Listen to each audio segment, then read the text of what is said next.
지난 한 주간 무덥고 고단한 삶을 살아오신 여러분들에게 하나님의 큰 은혜가 가득하기를 주님의 이름으로 축복합니다.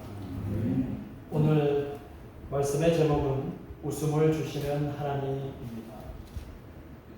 위대한 신학자 칼 바르트라고 하는 사람은 이런 말을 했습니다. 하나님이 인간에게만 주신 축복이 있는데 그 축복은 바로 웃음입니다. 혹시 여러분들이 반려견을 키우시는 분이 혹시 있으면 개가 막 웃는 거 보셨어요? 다른 짐승들이나 다른 동물들이 막 깔깔깔대고 웃는 소리를 한 번이라도 들어보셨어요?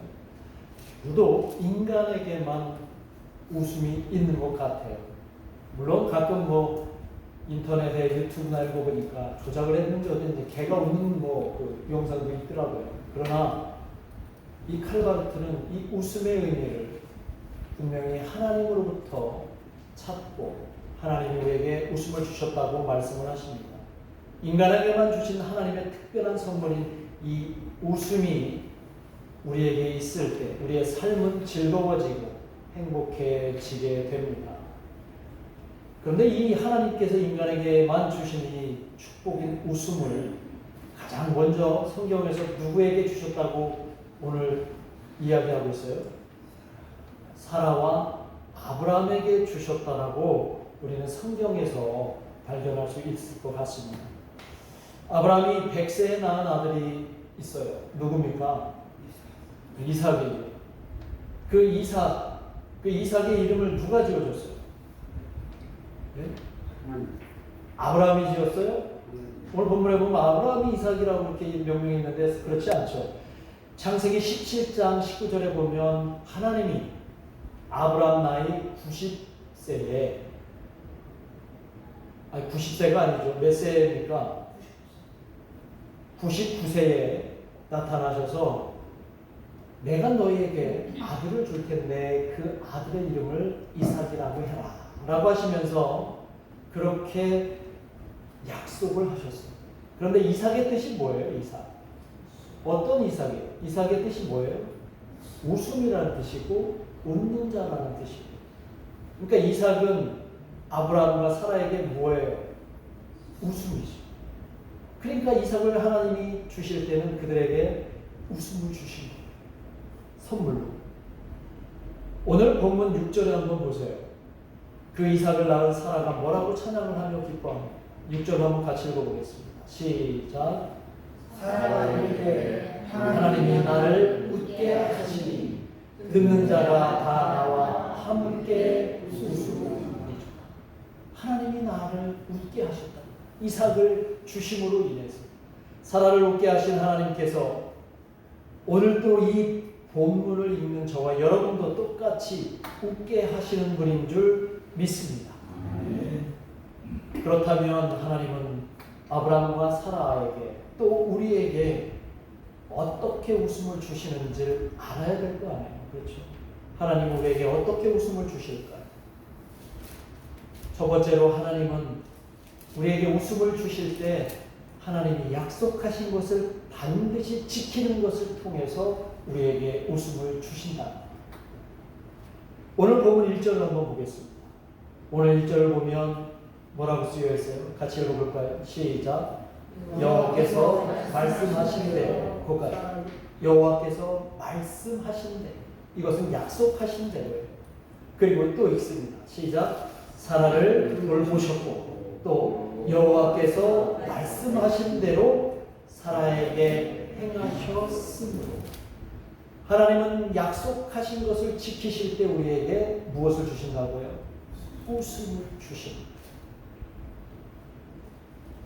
아브라함의 나이 75세 때 하나님은 느닷없이 아브라함에게 나타나셔서 너는 너의 고향 친척 아버지의 집을 떠나서 내가 너에게 지시하는 땅으로 무조건 가라고 그렇게 말씀하시면서 창세기 12장 2절에서 이렇게 약속을 합니다. 내가 너로 무엇을 이루고 큰 민족을 이루고 여기서 큰 민족은 많은 후사를 얘기합니다. 내게 복을 주어 내 이름을 창대하게 하리니 너는 복이 될지라. 이런 말씀을 하셨습니다. 그런데 이 약속을 75세 때 들으시고 오늘 본문 이전에 17장에 보면 99세에 나타나셔서 다시 또 약속을 하십니다. 그렇다면 이 약속은 아브라함의 나이가 99세가 될 때까지, 아니 그의 사라의 생식 능력이 소멸될 때까지 하나님이 이 약속이 이루어졌어요? 이루어지지 않았어요? 이루어지지 않았죠.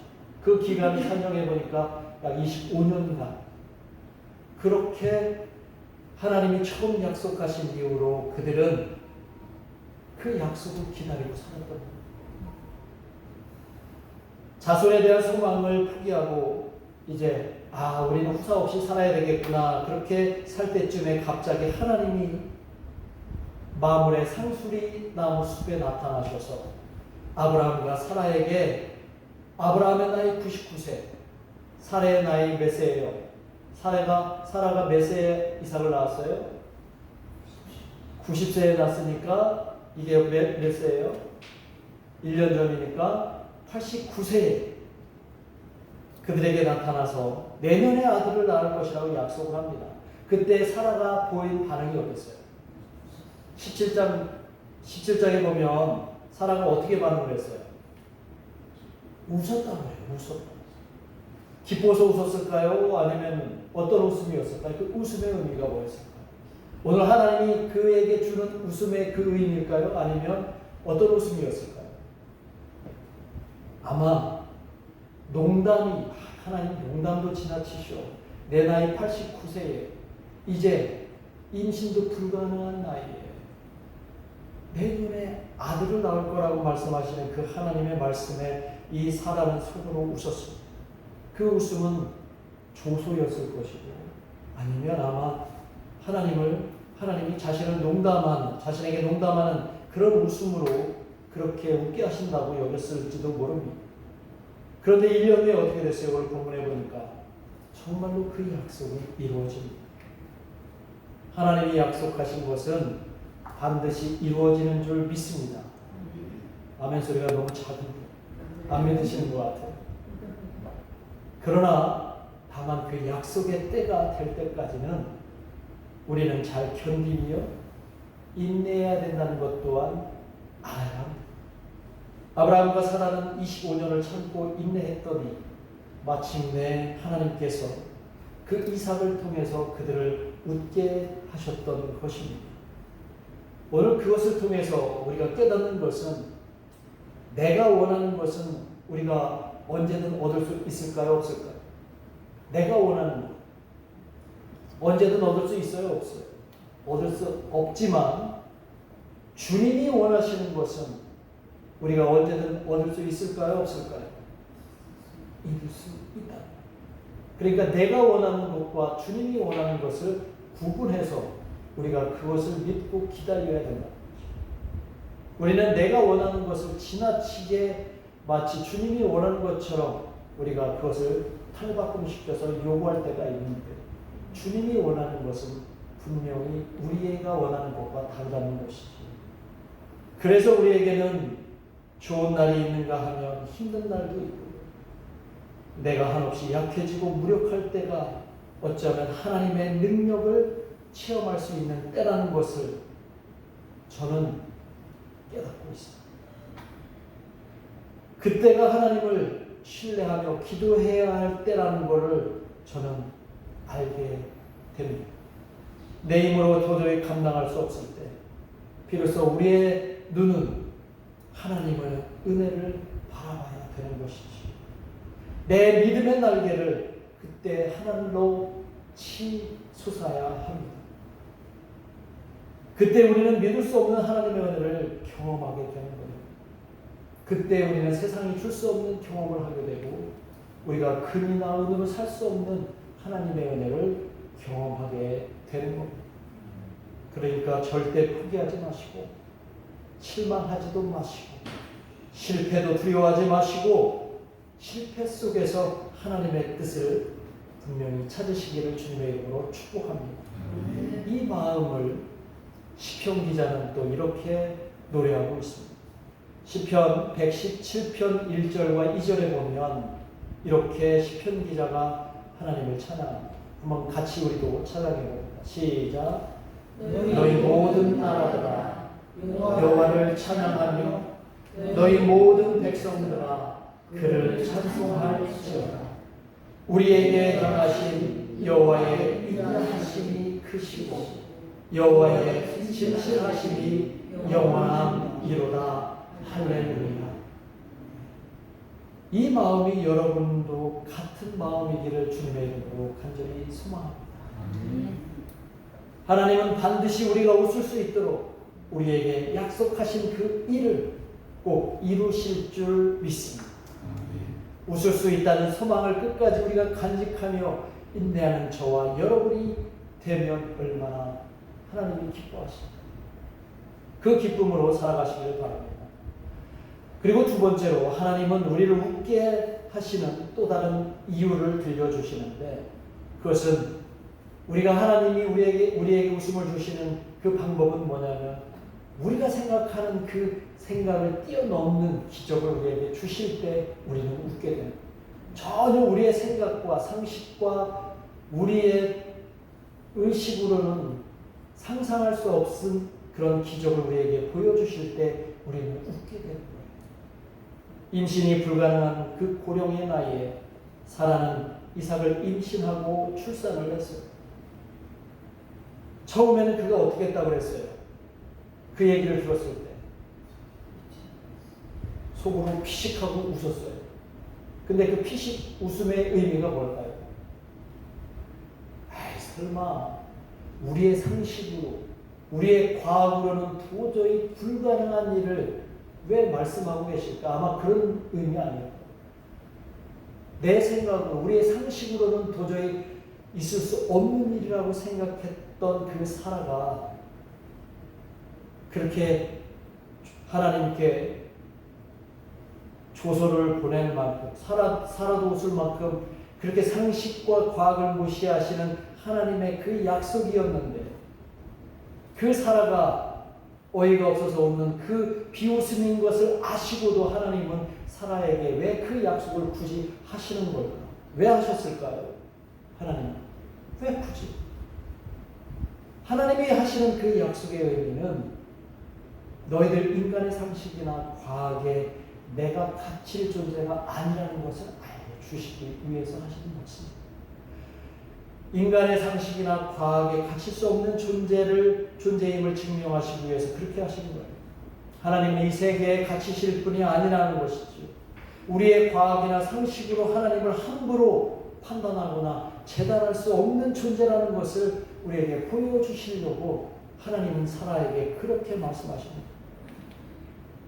왜냐하면 하나님은 어떤 분이십니까? 전지천능하시고 온 우주를 창조하신 창조주 되시는 분이시기 때문에 우리의 상식이나 과학 안에 갇혀 계실 분이 아니라는 겁니다. 그래서 하나님이 사라에게 약속하시고 아브라함에게 약속하시는 그 실제 의도는 너희가 내가 하는 이 약속을 어떻게 받아들이는지 알고 싶으셨을 거예요. 하나님의 약속을 정말 믿고 너희가 순종할 수 있는지를 보십니다. 여러분이 하나님의 약속을 받아들이고 여러분은 어떤 마음으로 그 약속을 대하시는지 그 태도를 바라보시려고 하나님은 이 약속을 그들에게 하셨던 것 같아요. 그런데 어떻게 했습니까? 이들은 어떻게 했어요? 그 약속을 믿고 그렇게 따랐다고 사도 바울이 로마서 4장 18절에서 21절에서 그렇게 아브라함의 믿음에 대해서 로마서 4장에서 길게 언급을 합니다. 로마서 4장 18절에서 21절에 보면은 이렇게 바울이 고백을 합니다. 한번 찾아보겠습니다. 로마서 4장 18절에서 27절입니다. 한번 같이 읽어보겠습니다. 시작. 아브라함이 바랄 수 없는 중에 바라고 오셨으니 이는 내 소리 말하기야 하시는 말씀대로 많은 민족의 조상이 되게 하려 하시니라. 그가 백세나 되어 자기 몸이 죽은 것 같고 사람의 태가 죽은 것 같음을 알고도 믿음이 약하여지지 아니하고 믿음이 없어 하나님의 약속을 의심하지 않고 믿음으로 경고하여져서 하나님께 영광을 돌리며 약속하신 그것을 또한 능히 이루실 줄을 확신하였으니. 바울이 하나님의 아브라함과 사라에게 하신 그 약속을 어떤 태도, 어떤 확신과 믿음으로 대했는지를 잘 소개해 줍니다. 아브라함은 이 약속을 의심하지 않고 믿음을 끝까지 지키고 순종하였기에 신실하신 하나님께서 그 약속을 지키셨다고 바울이 말하고 있습니다. 인간의 기대와 상식을 벗어난 하나님의 약속일지라도 내게 그 약속이 확실하게 믿어진다면 그 약속을 끝까지 믿고 지키실 때 하나님은 그 약속을 지키시는 줄 믿습니다. 하나님이 여러분에게 하신 그 약속을 끝까지 붙드시기를 간절히 원합니다. 왜냐하면 하나님은 일단 우리에게 하신 그 약속을 지키실 수밖에 없는 이유가 당신은 신실하십니다. 당신은 끝까지 지키시는 분이시기 때문이라는 것을 기억해 주시기를 간절히 바랍니다. 그 신실하심이야말로 하나님이 하나님에게 자신을 증명하는 이유가 될 것입니다. 하나님은 우리가 웃을 수 없는 상황에서도 웃게 해 주시는 분입니다.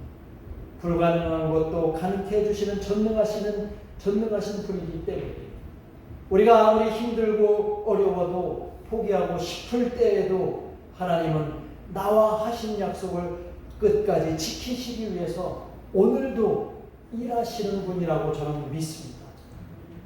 오늘도 여러분에게 하신 그 약속을 지키시기 위해서 오늘도 이 시간도 일하시는 하나님, 그것은 제가 하는 말씀이 아니라 예수님께서 이미 하신 말씀입니다. 요한복음 5장 17절에 보면 예수님이 이렇게 말씀하셨습니다. 한번 읽어볼까요? 시작. 예수께서 그들에게 이르시되 내 아버지께서 이제까지 일하시니 나도 일한다. 하나님이 이제까지 일하시니 지금도 일하시니 나와의 약속을 위해 지금도 일하시는 하나님이신데 그 약속이 너무 늦다고 조금 내가 힘들다고 내가 괴롭다고 포기하면 된다는 얘기예요? 되지 않는다는 얘기입니까? 아니요. 하나님도 포기하지 않으시고 지금 일하시는데 내가 포기하면 되겠어요? 그 약속을 좌절하면 될까요? 나에게 웃음을 주시려고 일하시는 그 하나님을 떠올리면 나에게 어떤 힘도 저절로 나지 않겠어요? 내가 힘들고 어려울 때 하나님이 나에게 약속하신 그것만 생각하면 절로 웃음이 나서 나에게 힘이 나지 않을까요? 그런데 왜 좌절하고 왜 금방 실망하시고 왜 금방 포기하시려고 하십니까? 나를 위해 일하시는 하나님을 믿고 나를 향한 그 약속을 믿고 이제 기다려야 합니다. 기다리다 보면 마침내 우리에게 놀라운 은혜가 임할 것입니다. 나의 예상과 다르게 큰 은혜로 나에게 웃음을 주실 줄 믿습니다. 나에게 웃음을 주시는 하나님으로 인해 오늘도 내일도 앞으로 모든 인생도 즐겁게 살아갈 수 있게 되는 거죠. 내가 웃을 때 나와 가족은 행복해질 수 있습니다. 만약에 우리 정장모님이 집에서 매일 웃으시면 정장님의 가족은 매일 행복해질 수가 있습니다. 그렇죠? 만약에 우리 성도님들이 매일 주마다 교회 와서 웃으시면 우리 교회는 즐거운 교회가 될 수 있습니다. 그러니까 다음 주부터 오실 때 일단 한박 웃음으로 일단 오시는 거예요. 저 만날 때마다 한박 웃음으로 일단 한번 먼저 웃어보시죠. 시작. 굉장히 어색하지만 그래도 보기 좋습니다. 찡그린 얼굴보다 훨씬 보기 좋습니다. 하나님의 약속이 이루어질 것을 보고 나서 웃는 것보다 하나님의 약속을 기대하면서 웃는 삶이 될 수 있다면 하나님의 약속은 기적처럼 우리 삶에 이루어지기 시작할 줄 믿습니다. 아멘. 어느 시인이 이렇게 말했다고 해요. 한번 같이 읽어보겠습니다. 시작. 한 사람이든 공동체든 만족스러운 인생은 일과 웃음과 기도 이 셋 모두에 적절한 관심을 기울일 때에 비로소 성취되는 것이다. 여러분에게 주어진 삶, 여러분이 만족하게 살고 싶으시다면 여러분들이 지금 하고 있는 그 일과 또 그 기도와 그 웃음 안에서 그 일이 행해진다면 얼마나 그 삶이 만족해지고 얼마나 즐거울까.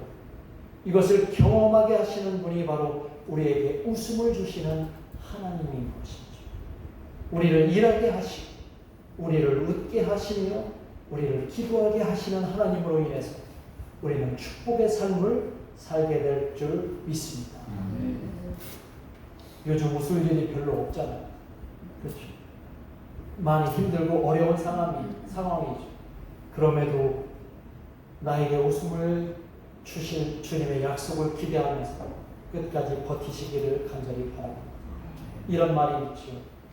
행복해서 웃는 게 아니라 웃으니까 행복해지는 것입니다. 뭐라고요? 행복해서 웃는 게 아니라 웃으니까 행복해져요. 그런 의미로 다시 한번 웃겠습니다. 시작. 우리가 더 훈련이 필요할 것 같아요. 그렇죠? 웃으니까 행복해질 수 있는 이번 한 주도 여러분을 향한 하나님의 약속을 생각하시면서 많이 웃으시고 많이 행복해지시기를 주님의 이름으로 축복합니다. 기도하겠습니다. 우리 함께 기도하겠습니다. 그동안 우리 삶이 웃을 일이 많이 있었는데도 걱정하며 좌절하며 실망하며 웃지 못하고 하나님이 우리를 웃게 하시는 그 놀라운 축복을 안고 살아가는데도 우리는 왜 이렇게 우울하게 사는지 모르겠습니다. 이제 그렇게 살지 마시고 우리 웃으면서 우리에게 주신 그 하나님의 축복인 웃음을 마음껏 누리면서 살아가는 우리가 되게 해달라고 이 시간 주님께 기도하겠습니다. 하나님 아버지, 이제 우리에게